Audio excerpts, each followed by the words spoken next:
This is for the real ones, those who accurately sense and feel the feelings of others. Welcome to Mama Drama Trauma Academy, where we learn to let go of the mother we want in order to accept the one we have. Testing, 1, 2, testing, 1, 2. I am Tammy Taylor, your manifestation muse, whose only qualification is having healed my own and for over 20 years, successfully supporting others to heal their mama drama trauma. Testing, 1, 2, testing, 1, 2. Empaths don't just have the mother wound, empaths have mama drama trauma. The question is, what kind of power you got to heal it? That's the yin-yang of creation. We're discussing the 3 mother wound types in this series for the real ones. There are 3 disclaimers. Number 1, use self-awareness when determining how, when, and with whom you apply this information. It is your responsibility to use it according to what you know is true for you and about you. 2, if you are in any form of mental or emotional therapy or in a doctor's care, though imparted tips, tools, and techniques are proven as effective supplements to formal care, what is offered here is not intended to replace it. If you are at any time triggered, pause the session and resume once you've regulated. And 3, while Mama Drama Trauma Academy specifically speaks to empaths with the mother wound, absolute accuracy is not guaranteed, nor are results of healing sessions, information, communication, video content, consultations, and sessions with me, Tammy Taylor, or anything on the mamadramatrauma.info website.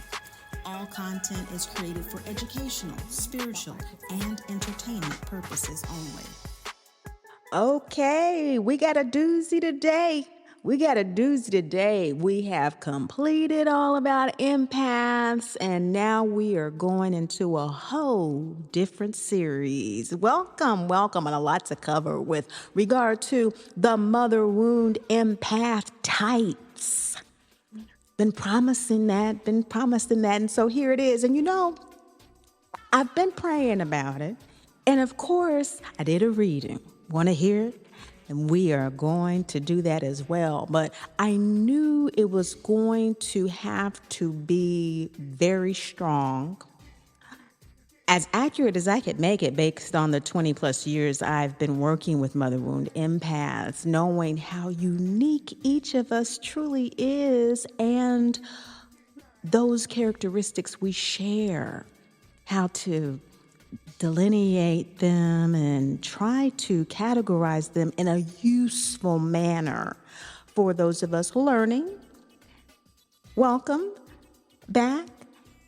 Hope you are enjoying your daily practice with the method, the MDT, HOD, Mama Drama Trauma Healing Oracle deck, which is the foundation of our curriculum here. We're going to do a thorough investigation and analysis of what it means to be a mother wound empath. And so we want to have a thorough foundation for our successive sessions on this topic, mother wound empaths. And we're kicking it off with the 3 types of mother wound empaths. Consider this your foundational session. So you're going to refer back to this for any of those basic questions that sound like I'm presuming you're going to find it here. And as always, our method reading will facilitate a comprehension of this in the most simplified way that we can do it for this wide group of people. Welcome new subscribers. I'm seeing you from all over the world. And yes, I will be republishing we have more decks coming, but the Southern Hemisphere will be available very soon. I haven't done any fundraisers for my decks. I just charge what it costs to produce them That's the mission here. Just the information out.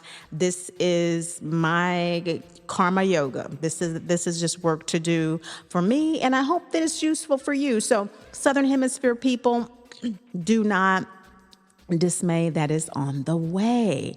Now, this is my unabridged, unbridled account of the three common mother wound empath types. Okay, so empath, in the most basic definition of an individual who accurately can assess the feelings of others. We can read a room and read a person accurately. This series is about the challenge mother wound empaths have with doing that and how we are delineated in those challenges. Now, this unabridged account, again, is based on my experience of working with mother wound empaths, okay? And that's all I do, okay? And that's all I've done for many years. And so basically, we have the general empath, someone who has the physical and emotional maternal abandonment, born as an old soul. Okay? So we're talking about a scenario in which an old soul is the child of typically a younger soul, not necessarily new. We know that they're new depending on the level of abuse. Okay? So, again, these are generalities. So, we have the general empath experiences the physical, emotional abandonment. The intuitive empath who experiences the physical, emotional abuse. Okay? And so this intuitive empath goes into a deeper heart level of the experience than the physical, emotional abandonment general empath who's heart below chakra energy. Want to know more about the chakras? Check out Chakra Boom session. It's going to go all into that. So we have heart below, the general empath, the heart chakra intuitive empath with the abuse, and then we have the psychic empath. This empath is emotional, physical, mental, in their assessment and ability to read the room, the scope of the energy of the individual. We are going to elaborate on all three in different sessions that follow. Okay, this is just a general overview, an introduction, let's say, to the series Mother Wound Empaths. And we're going to be focusing very heavily on the three mother wound empath types. And so there we have it. The empath, the intuitive empath, and the psychic empath is what we focus on. Of course, we have all sorts of nature and animal and, all sorts of, high empaths and this type of empath. It's redundant for us, okay? And we want to know what all those are, and so we can Google all the different types of empaths, and there's also medical empaths, and all of that is really kind of redundant for us because it's all pretty much swept into either of these categories that we're going to be going over in quite a bit of depth. So, in the balance of our time today, I want to be sure that you get an idea of what's repeated will be elaborated upon. So, what I repeat here, and I'll be repeating the empath, the intuitive, the psychic empath here, that'll be elaborated on. And what is not so much, and you might want to be elaborated on, just presume it as foundational to the series, as its own separate little introduction to the Mother Wound Empath series. That's why we're having the introduction, okay? So you can just get that foundation and then kind of know, okay, this is what's being emphasized in the introduction. So this is what we're going to really go into. But I want to know this other stuff too that she's just kind of talking about we need to know. And a lot of this, many of you will know. But this is how we put it together here at the Academy and working the method, our daily practice, which is based on the mantra. All together now, I am a dearly loved divine child of the great Mother, Father, God, who is never judged, condemned, or left alone. We say that because we do not have the maternal love that we need. The yin yang of creation, though, is that we do have the gifts, talents, and abilities we need to heal, to whole ourselves. And so that's what this series is about. As Mother Wound Empaths, what are those gifts, talents, and abilities, and how do we tap into them? And so we do it in different ways based on what type of Mother Wound Empath we are, because we want to use these abilities, because like anything else, use it or lose it. And if it does not seem like a moment's thought, all the stitching and unstitching is for naught. And that's what we do. William Butler Yeats said that. If it does not seem like a moment's thought, if it does not just come across, like a feather, across your skin. People talk about my skin. I get skin bumps. I'm tickling. I feel goosebumps. If you don't get that unction some way, some of us feel it like our hair on the top of our head. Some people feel it in the gut. Some of us might see a flash of light on the sides of our eyelids. Some of us have very vivid dreams, and things might be flashes within a dream, be it a waking dream or a sleeping dream. And so we want to know what those clues and what those messages are for us. Because if it doesn't seem like a moment's thought, just a moment's thought, all the stitching and unstitching is for naught. Trying to go back and get it and this and that, and was it really true? And so that's why we had to do the All About Empath series, which ended with nudging negativity out and trusting our downloads. And so now we're ready, right? We're ready to, let's go into the moment's thought. Okay, so we know the first mind is our download, just to quickly recap. We know our first mind, what we think at first, again, that moment's thought. That is the download. And so we know how to work with that as well. We work with an example that I gave from some of my own experience of first mind and guidance in everyday practical life, choosing a different path than my download, and how we still work with it in the process. And so everyone has their own unique system of clarity, balance, and confirmation. There are universal systems such as the method, such as working with the lunar cycle and the chakras, which are signs and symbols of the deck, which really help build our intuitive muscle, okay? But we can build our own as well. And when we do them in conjunct with some type of a spiritual science, it just makes us stronger. And it pulls from past soul experience as well. We've been on this path a very long time as old souls, and there's a lot of resource we can pull from. Now, that's the feeling, that's the download release cycle.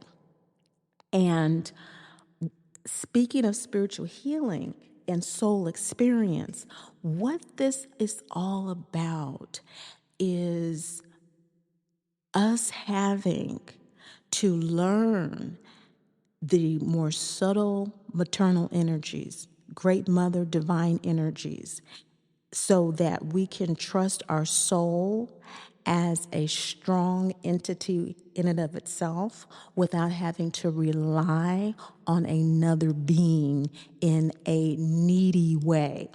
There's a point of soul evolution as old souls in which we must develop that. Mama drama trauma are lifetime experiences where we are evolving through that cycle of learning to rely on ourselves. Okay? Most all spiritual avatars have some story of maternal conflict. And Google, pull up anyone's childhood story. If you're talking about Jesus, you're talking about Buddha, you're talking about, there's some issue that we have to learn to love and to forgive beyond that needful material manifestation of the mother to access the spiritual.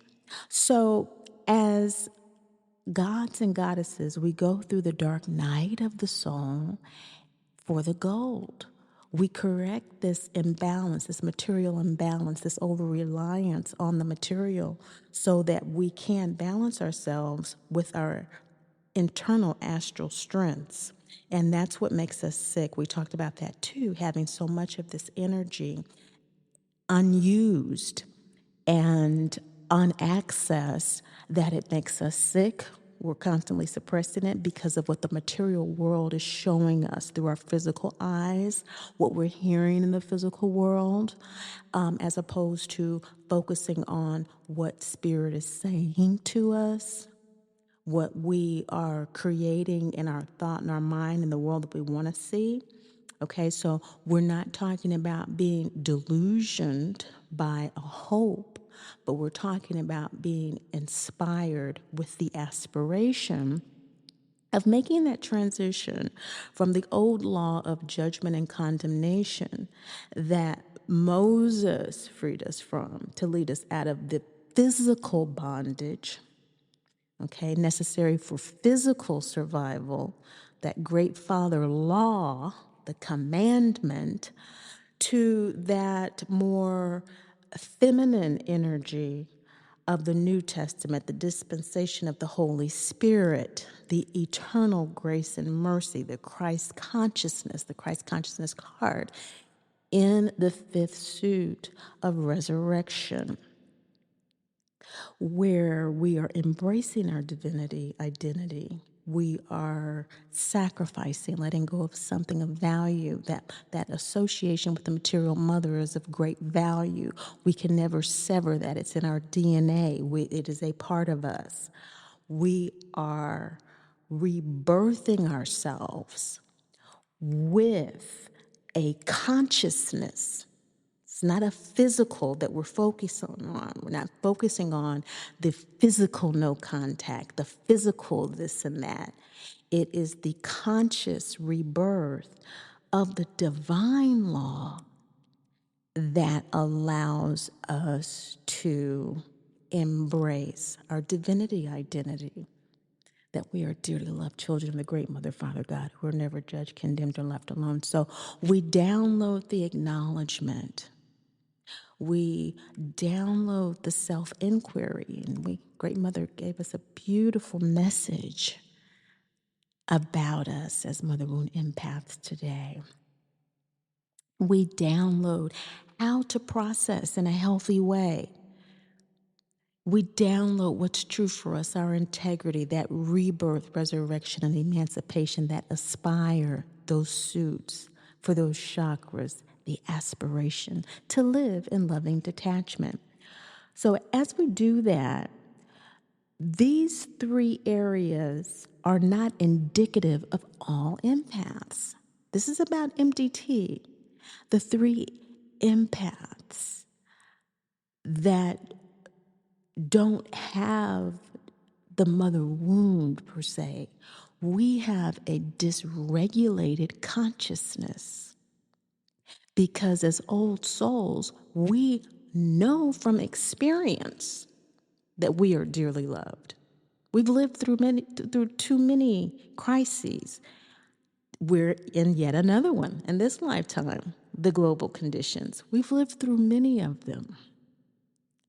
pandemics and droughts and wars and famine, and we kind of have an idea of how these things go, which is why it's so stressful when we can't apply our wisdom and experience. So we're talking about for mother wound empaths. I want to be very clear about that. These are general types. They're not distinct separations or delineations per se, but they illustrate the common skill sets, experiences, and narratives we tend to have.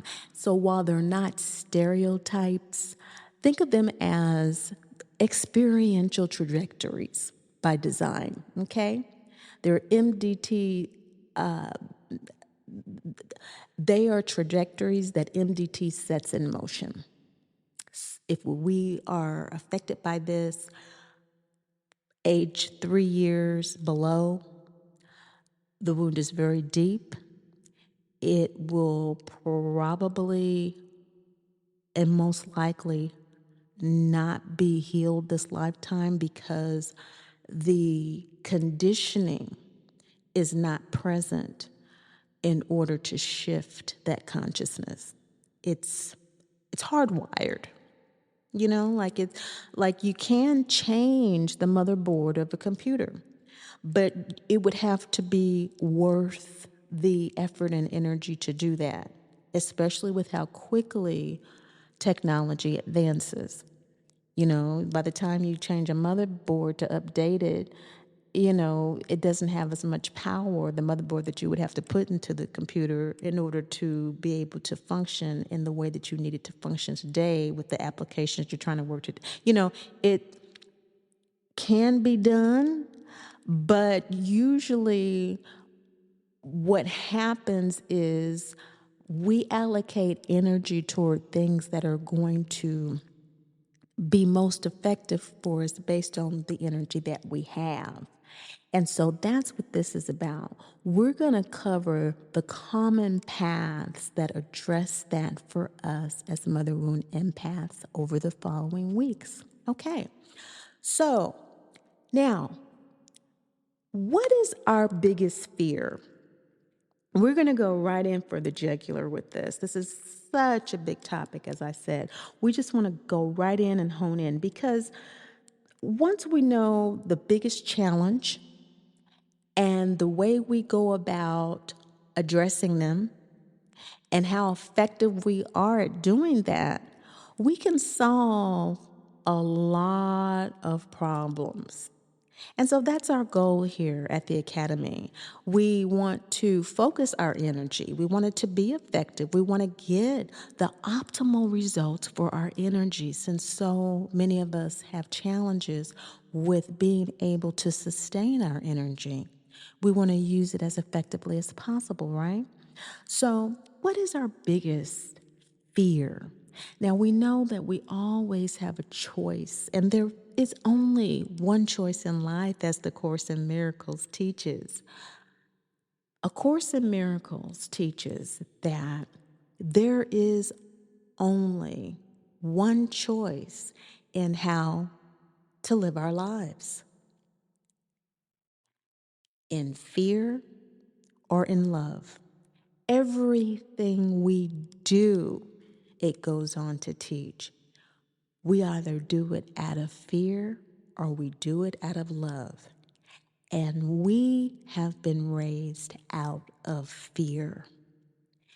Fear is the belief that we do not have enough, we are not enough, and we will never receive enough. We are always on, therefore, we must always be on edge. We must always be in defensive mode. And if we're really fearful, we're going to be in offensive mode, as many of us can be. We're just really, really trapped in a lot of fear a lot of times as a result of not receiving those three things that all of us need: the maternal presence, provision of care, and protection. Now, when we're able to operate out of love, and when we do operate out of love, that is our power. That is our power. That is our healing. But as we've also learned, when and if we do that in insincerity, or we are feigning, pretending, or spiritually bypassing the inner work we must do in order for it to be integrous for us, it even pulls back our energy capacity even more. So, our biggest fear is of our intuition being wrong. Our biggest fear is that our intuition is wrong. So, when we talk about empaths being able to accurately assess the feelings of others, we're talking about the difference between embodying healthy and healed empathy versus unhealthy, empathy. Because unhealthy empathy is polluted with a lot of distortion and delusion. It is very needful of maternal presence, provision of care and protection. Therefore, it projects those needs onto others and onto the situations that we're in. So we don't read the room and we don't read the individuals accurately. We read them based upon our needs. For example, I am, just feeling so abandoned. I don't trust that anyone will really, really love me, that will really, really take care of me. And so, therefore, I have very high demands on all my relationships. They must be able to read my mind in order for me to feel safe around them. They need to know without me even saying so what my needs are. They need to know that I need them to call me to check up on me. They need to know that I need to have my birthday remembered. They need to fulfill all these things for me to even trust that they are worthy of being called a friend. That is embodying unhealed empathy. And so while empathy is being able to feel what others feel, so for example, my birthday came and went, my friend didn't contact me, and now here they are calling now, and I'm really feeling myself about to blow up. And at the same time, I really do feel that they knew it was my birthday and they are feeling bad that they didn't contact me, which is what they're saying. They're right. They're not lying to me. I can feel that. I know it's true, but they didn't do it. They didn't do it. And so they're not living up to my standard. And so it's not true enough for me. That is unhealthy because triggers, which is what I'm being I'm being triggered in that moment. Triggers are unhealed wounds. And so, in that moment of just each sentence that my friend is saying, how did your day go? I hope it went well. I was doing so and so. I thought about you, but I didn't contact. Each moment, I'm just, blowing up, blowing up, blowing up. Well, we'll get more into the types of unhealthy empathy we have as empaths, intuitive, and psychic. There's different ways that we do that. And just as a general example, that trigger, that unhealed wound, completely distorts the message, the intuition. And that's why we don't trust our intuition, because once we calm down and we're back to ourselves, we realize that we were not able to manage our dysregulation. And we are dysregulated because we believe we are dearly loved divine children of the great Mother, Father, God, who are never judged, condemned, or left alone. But the cognitive dissonance is this toxicity, this defensiveness, this life of fear. And so we can't have both. We can't do both. And that's what the cognitive dissonance is, and that's where the trauma is. The trauma is the inability to manage the stress. And stress, of course, is the body mind's way of saying, hey, it's too much. It's not my job. Have somebody else do it. I can't do it. That's what stress is. But we carry it because we have gotten the memo that we are here during this very tumultuous time in human history to do our work, to share our gifts, talents, and abilities, but we do it in a very lopsided way. We're not healed. And so we go out with this toxicity. Less and less of us now, not as many as when I first started this work. And so let's go into the embodiment of the healed empath, which has to do with embodying the archetype of the narrative in which, as those needs are denied, instead of shutting down our divinity with fear, we go right into inner work. This is what I'm excited about. I'm seeing more and more of this now. We're going right into the inner work when we're triggered.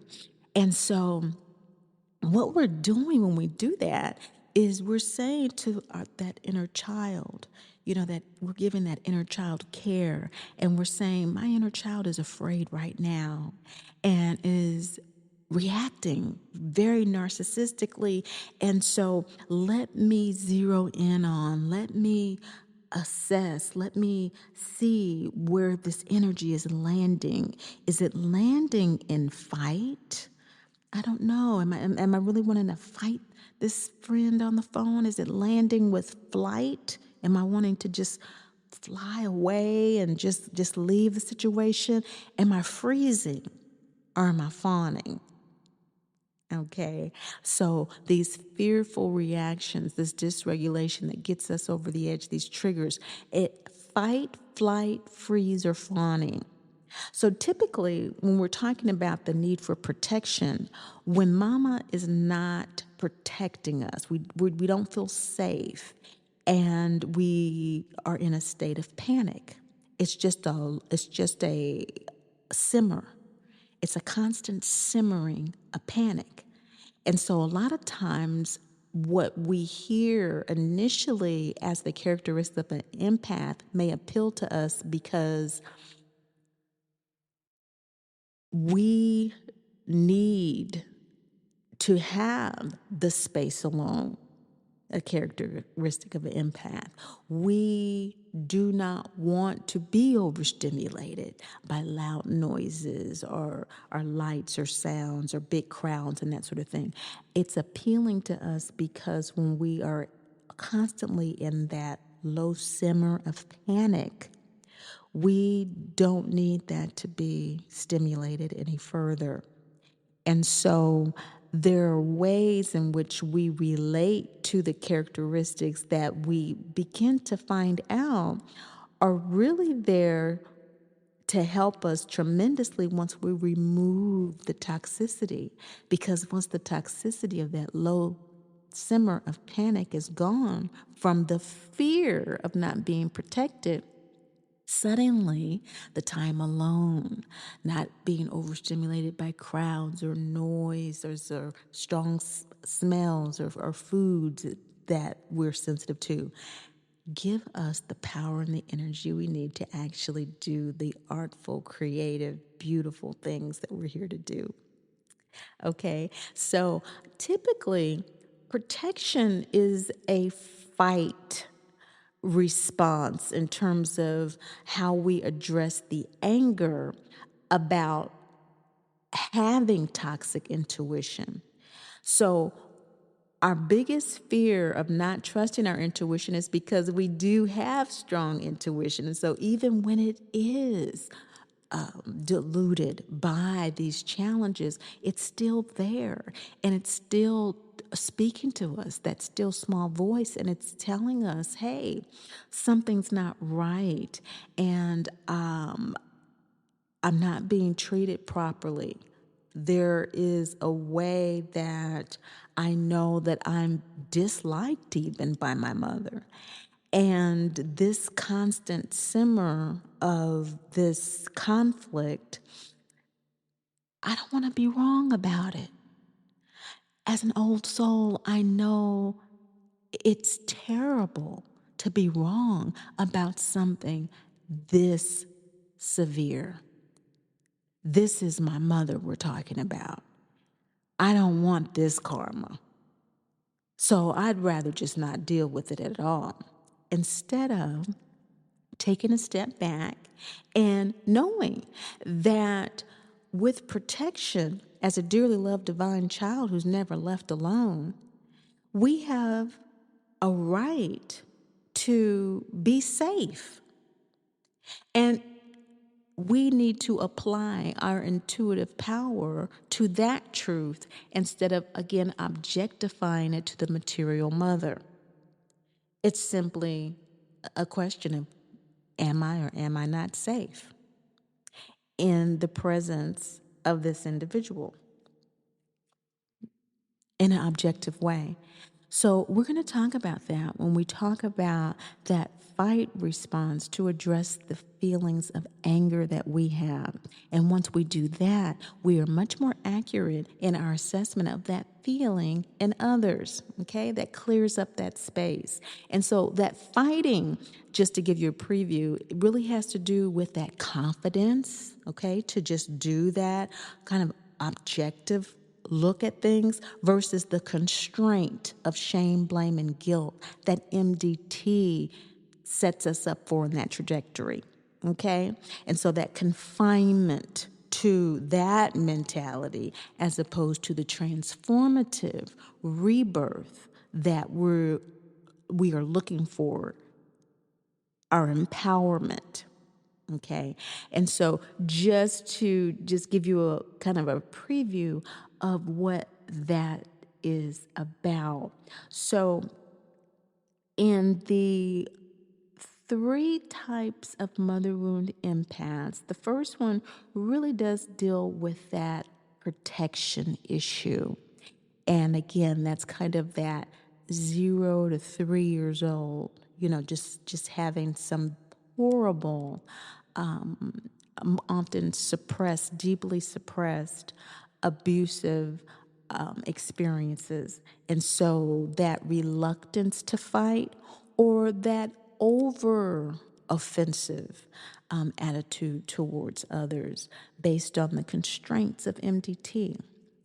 Now, when we are able to get into that soul space, that karma that has cultivated that in the collective memory, looking at the choices and past actions and experiences, then we can work with the present. We can go into that past and even, work with the spirit to heal that mind.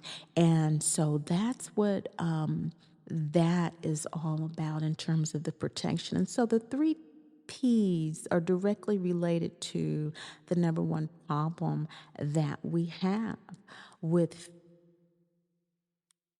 fearing that our intuition is wrong. If we don't feel protected and we're always doing that, we just really can't trust, okay, is it this? Is it really what I'm feeling, or is it because I really don't feel safe? And so I'm going to project my needs to be safe onto another person. That's not being upset about a birthday. That's really a situation where we have demands for people to take care of us. And we're seeing that more and more in the world, where people just are demanding that other people take care of them. And all of us are connected. All of us need one another. At the same time, the yin and yang of creation is that we all have something to give as well. And this is such a planetary disorder, we've completely lost sight of that. So, as we move into the provision of care, as the other P that we're discussing, when mama is not providing the care, the self is not caring for itself. And so we get into self abandonment and abuse. And we've talked about this quite a bit, but we haven't really gone into the codependency that makes trusting our intuition impossible. Okay, remember codependency is I'm not okay unless you're okay. Well, if that's the case, well, my intuition is being spread across two people and it doesn't work that way. But what it does do is put me in a static freeze position where my intuition is blocked. It has to constantly consult with someone else. It's suppressed. I can't express it unless it's okay with the other person. My emotions are depressed. So, this, as a preview, is dealing with the will versus the restraint. What is my personal will? What is my gut chakra issue? What is it that I really know in terms of my gut and my heart? That area. Is it power or is it self-sabotage that I'm dealing with? So balancing that, because we always have those two things in operation, right? The mind and the emotion, those feelings going from the protection, that instinct. But then when you're going upward toward the heart and you're dealing with provision of care, that caring heart, that's the crossroads. So you have that gut going up there, but it's really the thoughts that are coming down from the throat chakra about those feelings that are the emotions, okay? Those feelings in motion, those feelings in thought, because we can change our mind, but it's much more difficult to change our instinctual stance, our survival stance. So talking about the provision of care and that balance, we are going into more of a intuitional place with the heart. And so that intuitive empath. And then with the presence, when we have issues with that, mama is not present in the way that we need her to be. And so the sense of self, that ego that is trying to identify with the mother somehow gets suspended in space. It's not grounded, in other words, that part of us that needs to be. It's in the physical form. And so that feeling of what is the room, and instead of reading the room, my mother's not here, and so I don't have a gauge, and therefore I become a sponge. So we begin to address avoidance issues here because we're constantly in flight. We're in flight from ourselves. We're in flight from the abandonment. We're in flight. There's no retention. There's no experiential retention except through triggers. And so we're dealing with a sense of self-esteem, who we are, knowing who we are, versus ennui, just the boredom of life. Just don't even care anymore. Okay. And so that's the general empath. We can really just be that sponge, right? With those feelings and that physicality, just really kind of being what we hold on to.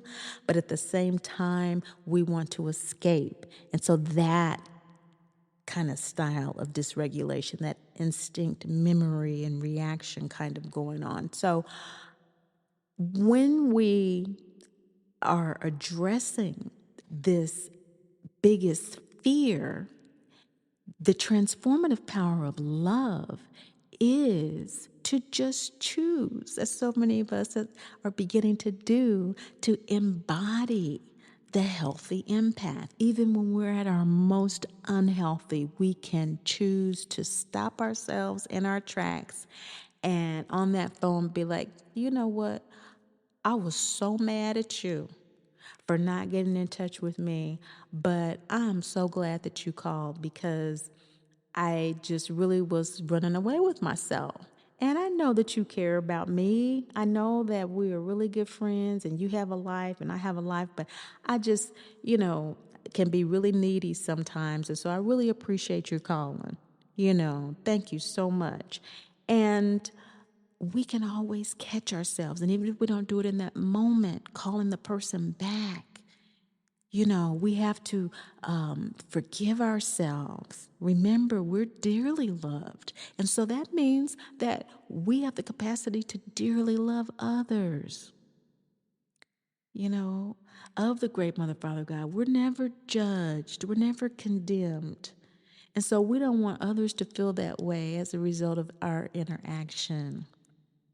We don't want them to feel alone. We don't want them to feel dejected. And so even if it takes us, a little while, we messed up or whatever, just go back and apologize.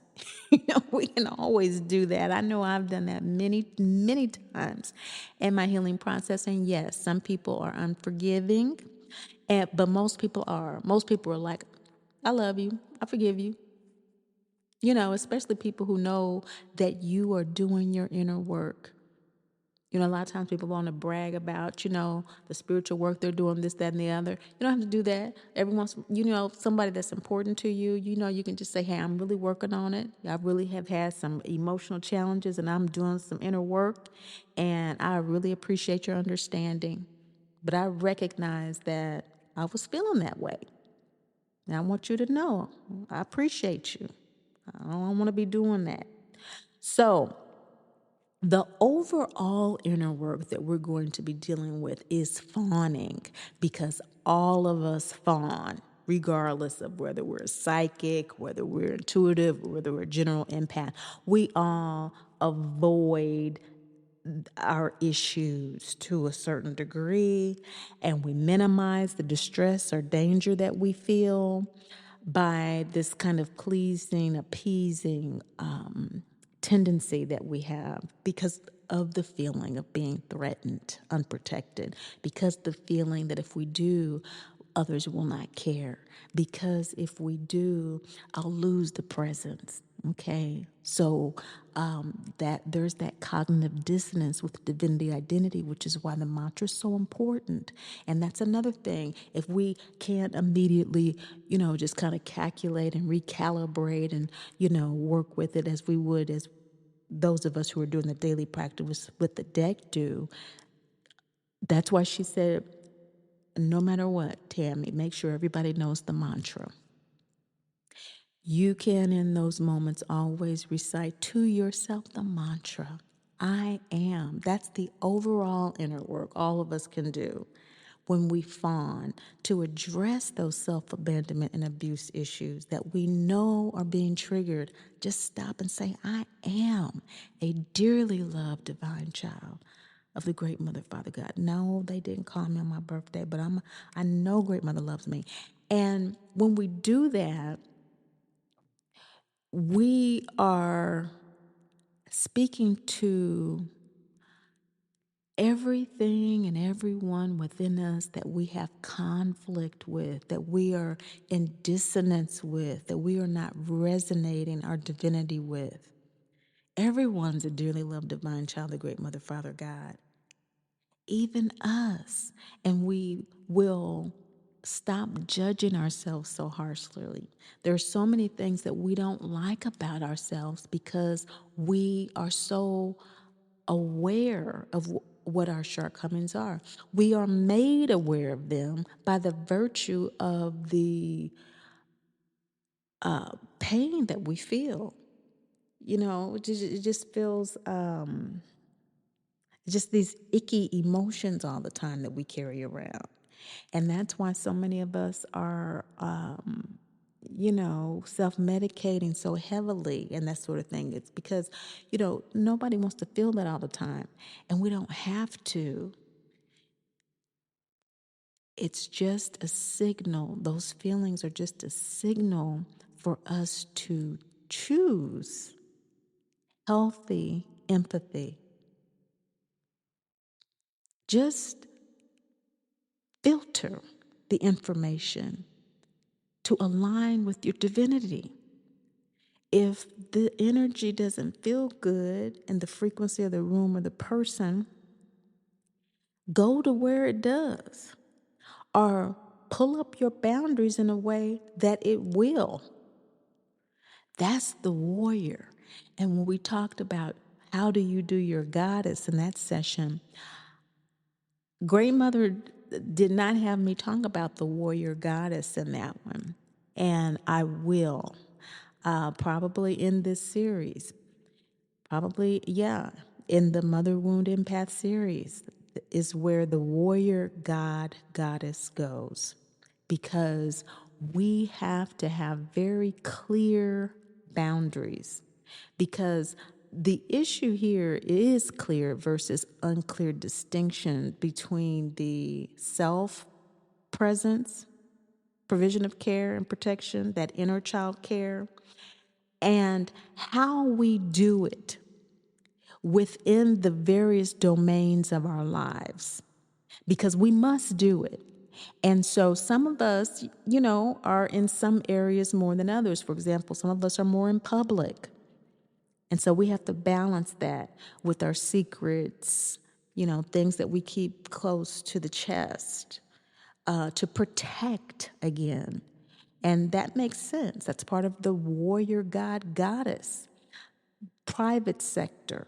Okay, so we have our public, secret, and private sectors in life. We're going to talk about that with our inner child care. That has to do with that outer realm, the world, how we perceive the outer world, our medial nature, how our unique relationship with the Great Mother, Father, God is, how it's developing, where it's going, who and what is guiding us in its development, and our inner world.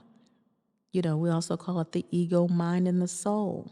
But that public, secret, private aspect of life, we have to be very clear about, so that when we are dealing with our intuition, it's not from fear, but from love in whatever sector of life we're dealing with.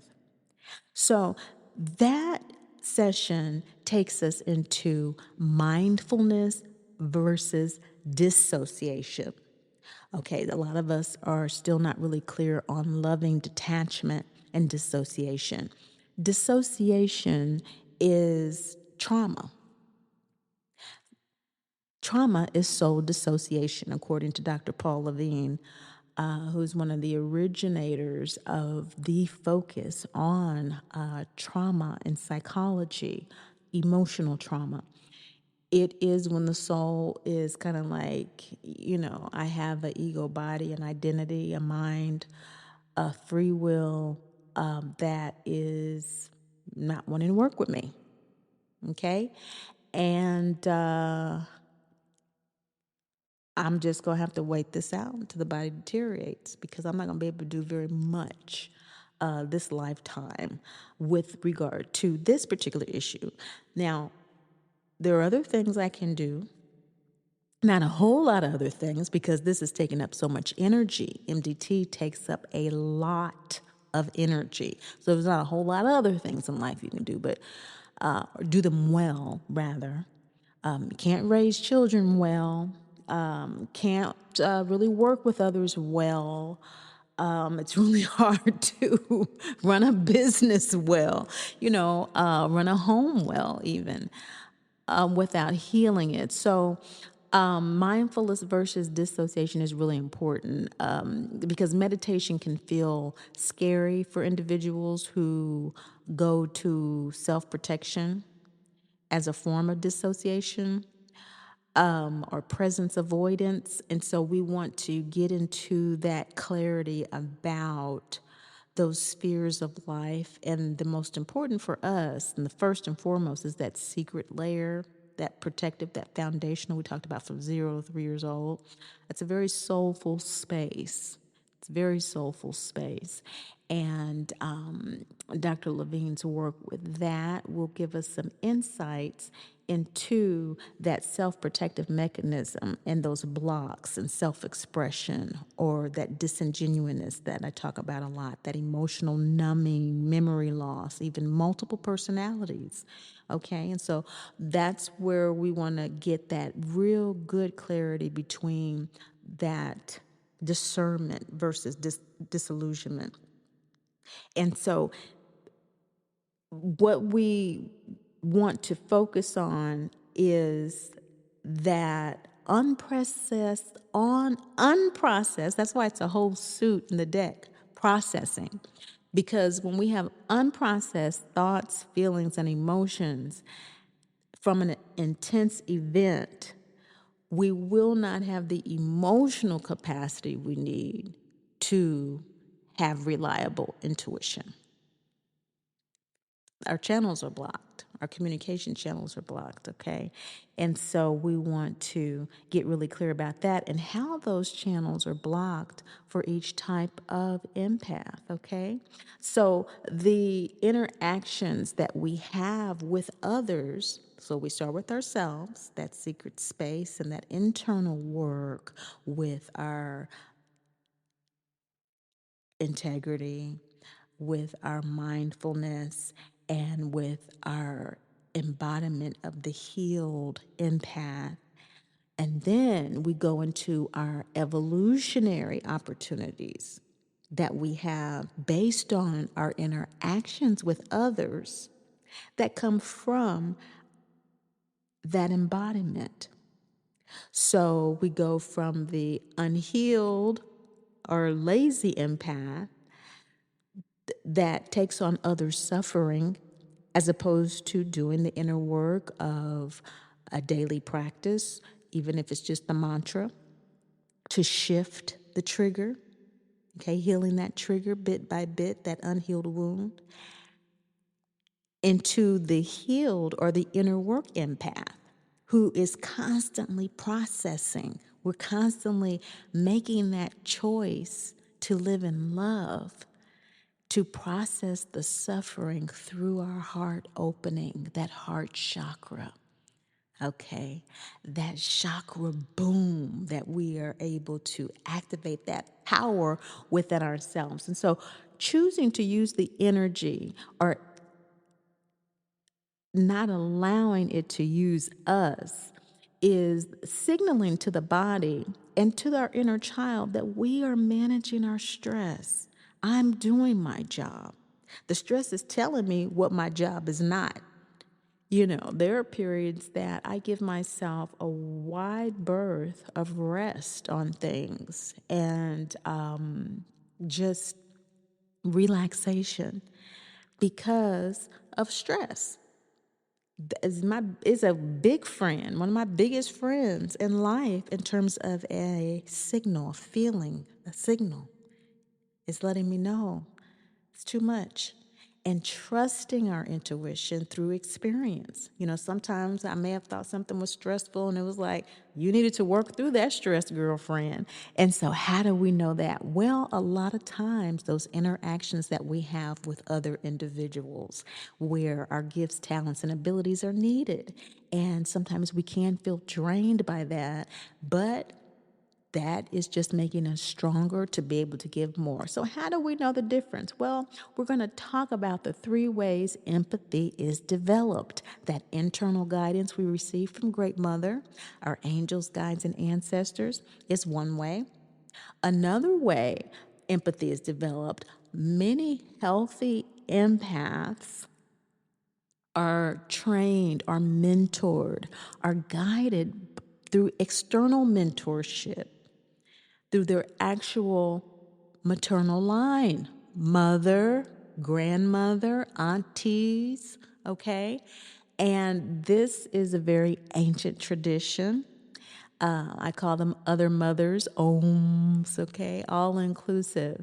They can be not of your bloodline this lifetime, but maybe a neighbor down the street or a babysitter or someone who taught you something. Maybe in a past life there was a bloodline connection through a past life experience. So those are ways that empathy is developed, and that past life experience can also just come to you as a strong discernment that we develop on our own.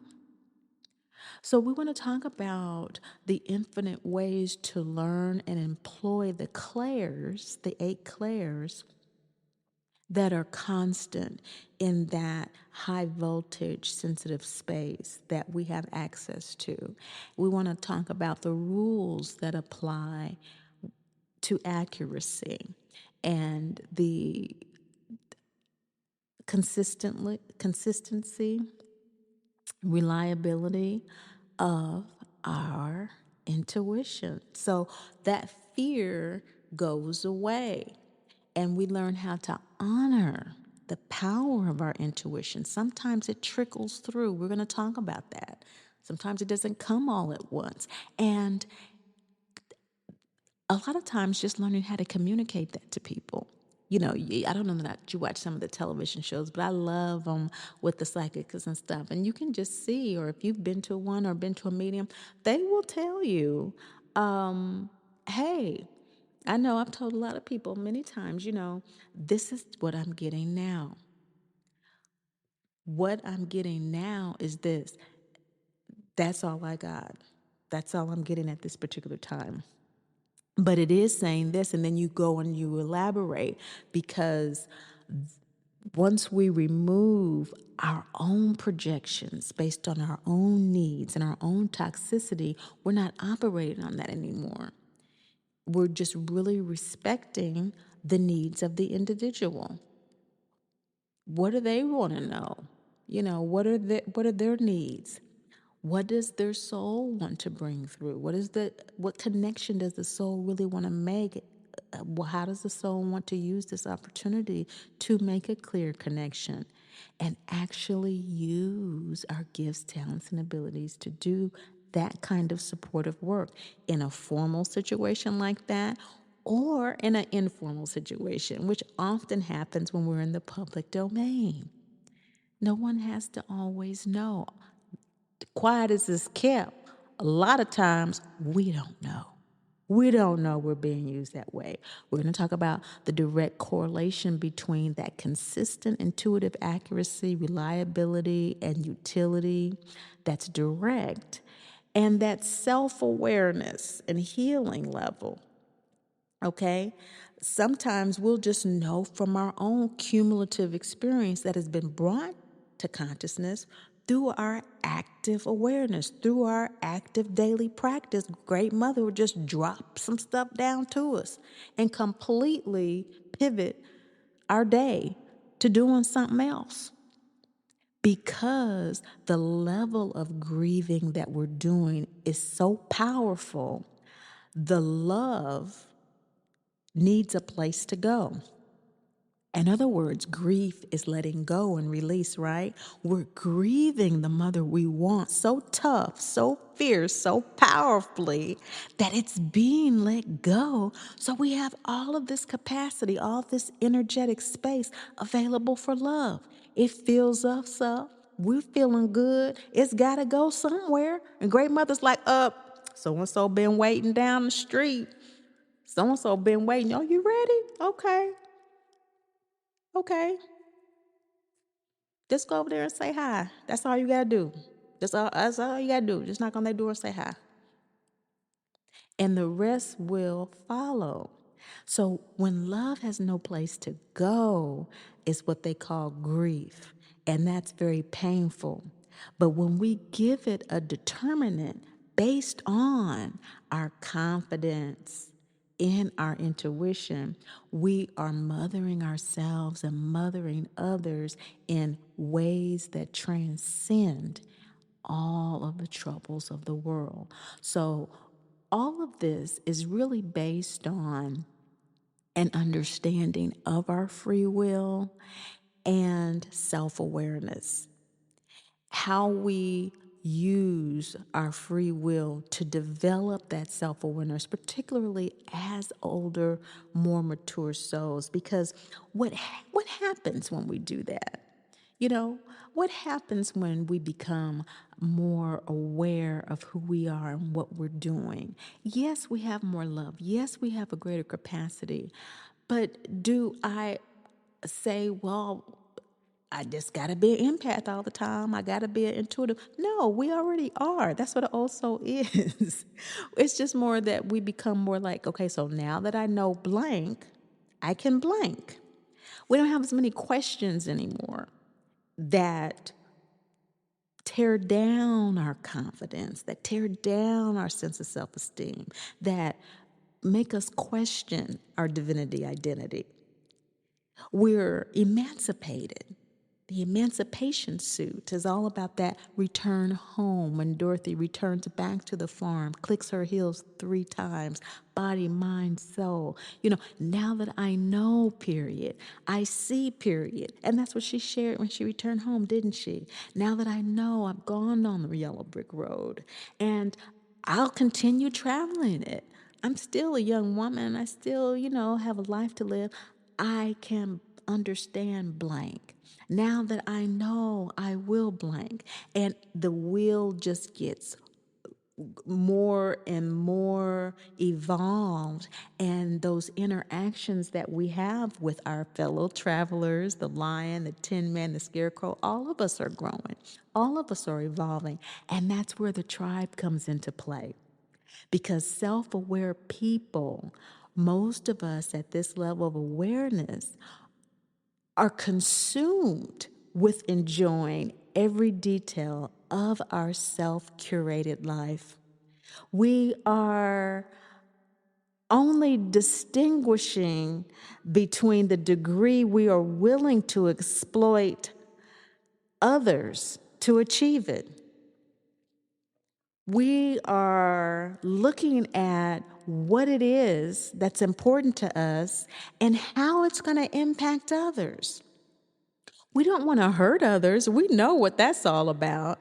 We want to uplift, not exploit. And starting with ourselves. So we want to have these healing notes about us, these higher vibrational compliances with our clairs.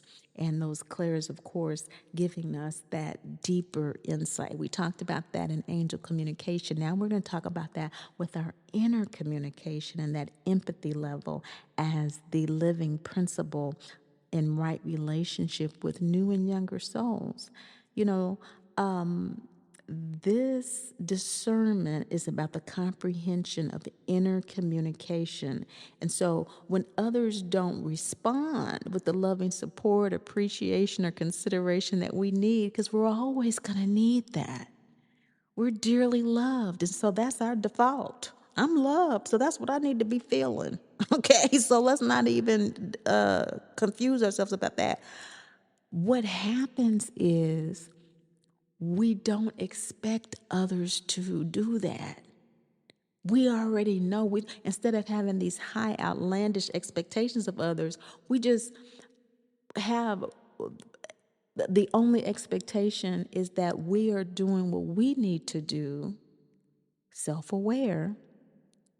We are self-aware enough that the only distinguishing factor is how we're curating our lives and what we are directly doing in order to support ourselves, appreciate ourselves, consider our own needs and desires.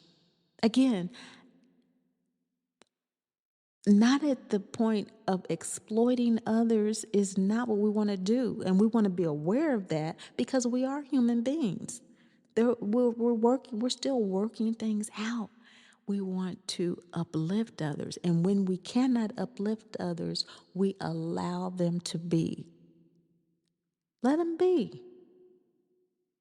Let them be. Let them ignore us. Let them not appreciate us. Let people leave people alone. That's what I've learned to do. Just leave them alone. And therefore, you internally are operating from love. You're saying to yourself, I love you. I forgive you. I love you. I forgot. I know you don't see me. That's okay. That's okay. Gives me more freedom anyway. Do what I want to do when you don't. Thank you anyway. But not being triggered into rage, self sabotage, and these emotional cycles, okay, of demand love is what I call it, quote unquote, these demand love tendencies that MDT trajectory keeps us on. And so when we are defining sacrifice as giving up something of value for something of greater value along these lines of these three general areas, then we can zone in on what it means for a particular mother wound empath, because all of us from time to time are on a probationary empathic path, okay? Before healthy empathy can be developed, it must be disciplined. And so that's why knowing the components of these pieces are very important, because our imagination is so powerful based on the lack of maternal presence, provision of care and protection. We have developed a lot of projections and assumptions that drown out the accuracy of our intuitive voice. So, whether we play this out by having developed a habit of orchestrating events or manipulating events in order to self protect, in order to provide self care, in order to be present for ourselves in the way that we knew how to be, or we self analyze or self delude or whatever ourselves into attempting to control outcomes, situations. We escape, we dictate our love and our desired outcomes and scenarios. However, we're doing that in this probationary empathic, reliable empathic period, we want to remain in self love. Remember, everything we do is either out of fear or out of love. And so we want to love ourselves through our self awareness. We don't want to be afraid of our self awareness. Okay? That's why the self judgment and the self accusation, and I could be better, and I shouldn't be doing this. That's called detoxing.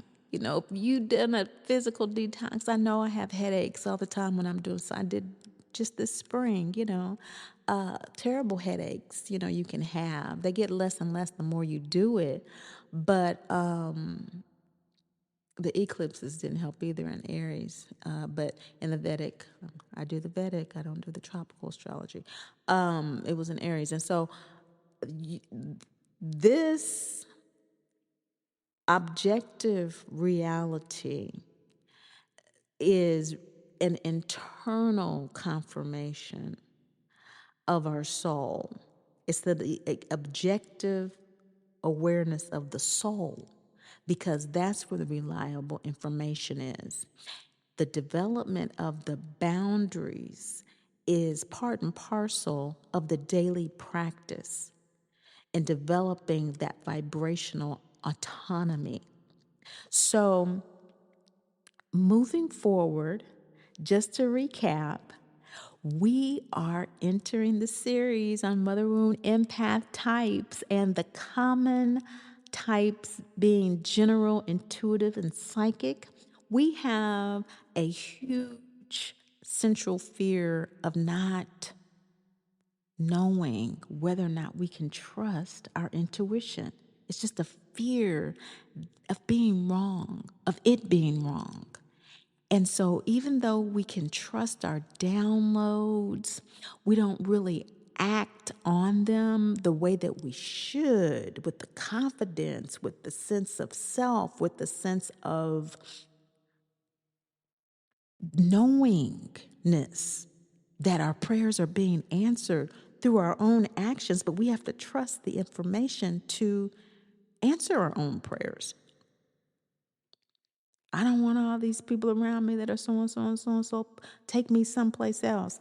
Really is not how the soul operates. The soul knows wherever it goes is where it is. The soul knows that. We may not have been conditioned to learn it, but the soul will teach us today. And in this series, we're going to learn how to that internal space to being to a point where we do not attract those types of relationships and situations. But if we do, we tap into the evolutionary experience in such a way that it is not toxic or painful. We recognize certain things and we recognize that we're working on certain things and we're developing internal muscles that give us the strength to operate out of love. Now, for our reading, Great Mother has given us a beautiful spread. I mean, we're doing the 5-card spread today, and this one is called, let's see, let me get my Mama Drama Trauma handbook out because I haven't done the 5-card spread in a minute. But I know it has to do with self inquiry because that's what we're asking. Our question for today is, what does Great Mother want us to know about the 3 mother wound empath types? What does she want us to know? In this 5-card spread, and it is the orange self inquiry suit, that starts with the new moon card of Durga. That's that beautiful orange new moon card is all about the boundary from the black and white world of being on the farm in Kansas when Dorothy crosses the threshold into the multicolored technicolor world of Munchkin Land. And this suit of self inquiry is all about self love, not being selfish, but self-fall.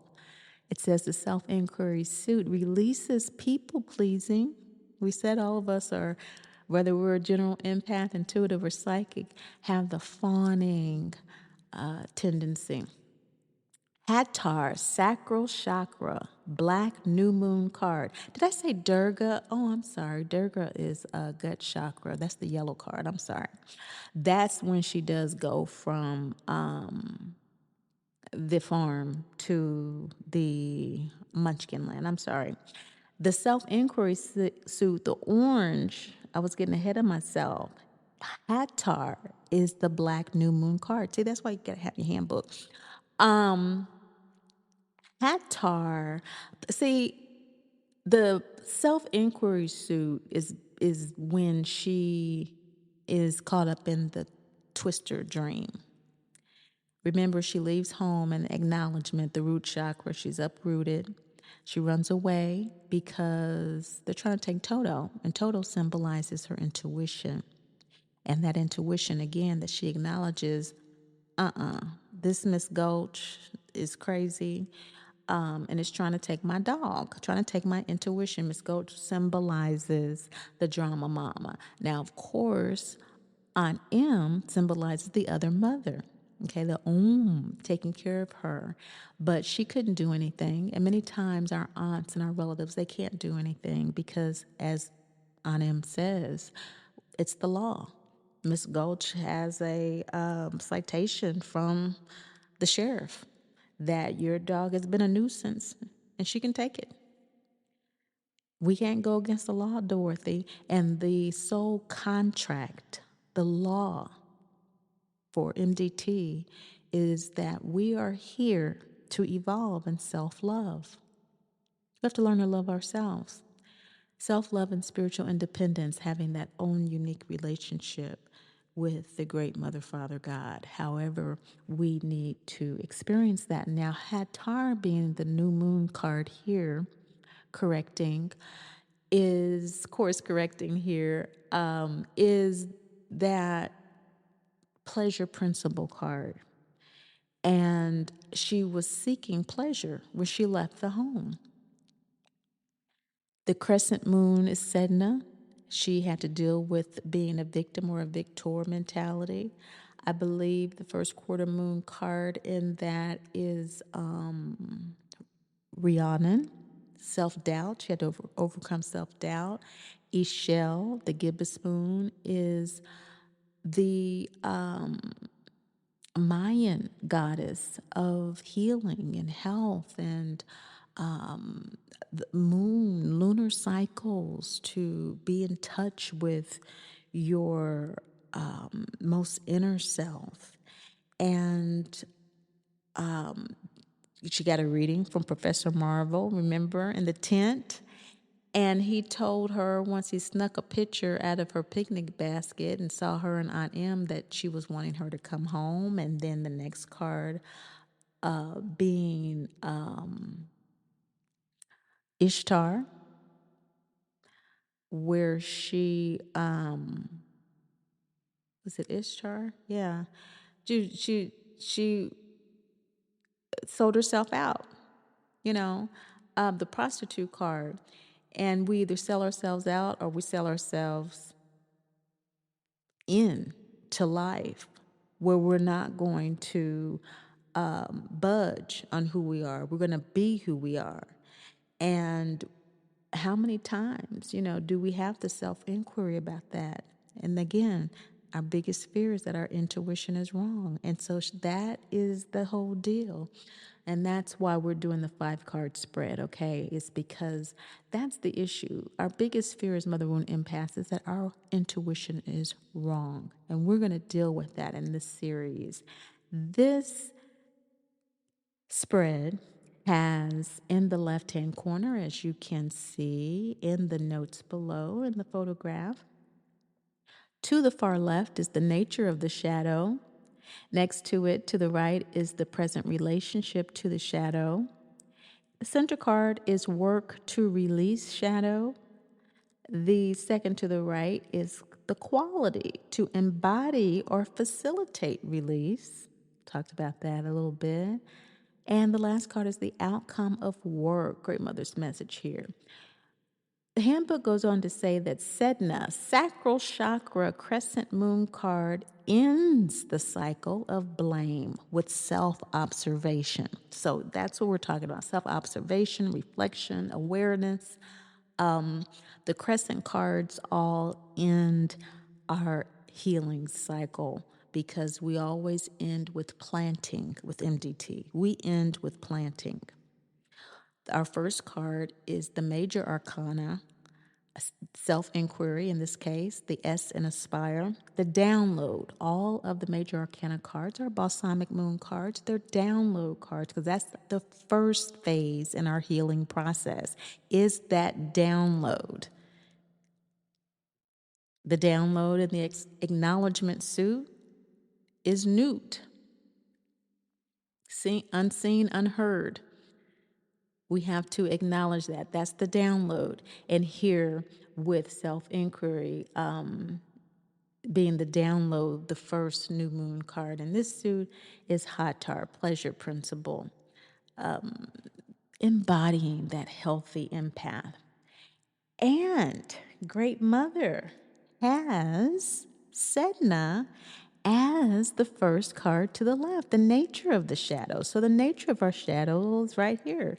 The sacral chakra crescent moon card ends cycle of blame and self observation. That's the nature of the shadow, is that we are in a process of ending the cycle of blame with self-observation.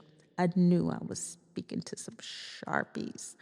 I knew I was speaking to some sharp Mother Wound empaths. We're ending that. That's the nature of the shadow that we're dealing with. You didn't know that. But you are in the process of ending a cycle of blaming yourself and blaming others for MDT. And you're moving right into self-observation. That's a shadow. You didn't know that. But Great Mother is here to tell you that you are. The second card all of us need to know is the present relationship to the shadow. What is our present relationship to it? Well, she's saying here with the law of divine child, this is the third quarter moon card and the emancipation suit. The third quarter moon card is the release, is the forgiveness, okay? And it's the letting go phase of the moon. It is the phase that comes right before the balsamic moon in the lunar cycle. And so, here in the position of the present relationship to the shadow, she's saying, hey, you're in ego soul alignment already.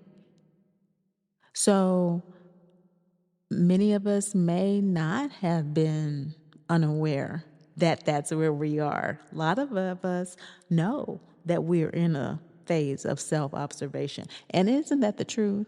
When you are in a phase of self-observation, you kind of know, because that's what you're doing. You're observing yourself. So she's saying, hey, yeah, law of divine child. You are a divine child and you are acting like one. You are adhering, you are embodying the law. So many of us are living according to our divinity, identity, and relationship to being a victor over MDT. The center card is the work to release the shadow if there is still work to do. She's saying the center card is also a third quarter moon card, the law of mystery and divine order from the acknowledged suit, soul contract. So, isn't that the truth? The more of this work that we do, the more experience we have choosing love over fear, and it is a constant daily practice, right? The more we release our denial that we are here to evolve in self love and spiritual independence. So every time I'm disappointed in others, every time things don't turn out just right, or I'm just really, really tired and I don't think I can go any further, or I'm just not feeling like a dearly loved divine child, the great Mother, Father, God, who's never judged, condemned, or left alone, because of the consequences of things that I have done unknowingly or knowingly, I can just remind myself, oh, the shadow work that still needs to be done as I observe myself in love is that I am here to evolve in self-love and spiritual independence. The quality to embody or facilitate this release, Great Mother is saying, in our fourth card is Demeter. Now, we have 2 light cards here and 3 dark cards. The light cards are the light side of the moon. The dark card is the dark side of the moon. But there are also indications when you are doing your pull, be it a 5-card pull, a 9-card pull, a 1-card pull. It's an indication of what you know already at the time. So at the time of this pull, most of us knew a little less than what Great Mother's telling us because we have 2 light cards. And the second light card is Demeter. It is a full moon card, though. So we can almost say it's half and half because this light card is full moon, which gives it amps it up, right? And she's saying, accept your feelings so that you can embody or facilitate the release of anything that makes you question that you're here to evolve in self-love and spiritual independence. You're learning how to love yourself. You're learning how to develop a more spiritually, internally aligned, resonant relationship with yourself. You're learning how to do that. So accept your feelings right now. They're going to evolve. But it's important to acknowledge them now so that you can trust them, learn to trust them, and to recognize them. And finally, the outcome of what Great Mother wants us to know about the 3 empath types. The outcome of this work is emancipation. Doing the work according to the kind of empathy we have developed and are developing is the freedom of home, peace, free. that download that we are free, and we know we are, and we are here to experience and share that emancipation. You know, emancipation is a little different than liberation. And liberation is that fight, that battle that ends with freedom. But emancipation is that experience of that freedom fully. It's no longer being swayed by it. You know, as an African American who is from a people that are universally oppressed in so many ways, doing this practice has been such a teacher in learning the difference between self-oppression and external oppression. Self-oppression is what Bob Marley was talking about in liberating the mind. Because once you do that and you begin to live from that space, it becomes a daily practice of loving from that space, of choosing love above fear from there. That's emancipation. That's true emancipation. Lincoln, regardless of his intent, could not emancipate slaves. Slaves have to emancipate themselves. We, in a sense, were liberated from a particular type of slavery, but the true emancipation, the separation from that state of consciousness, is through the process of learning to live in loving detachment from what we want to what we have.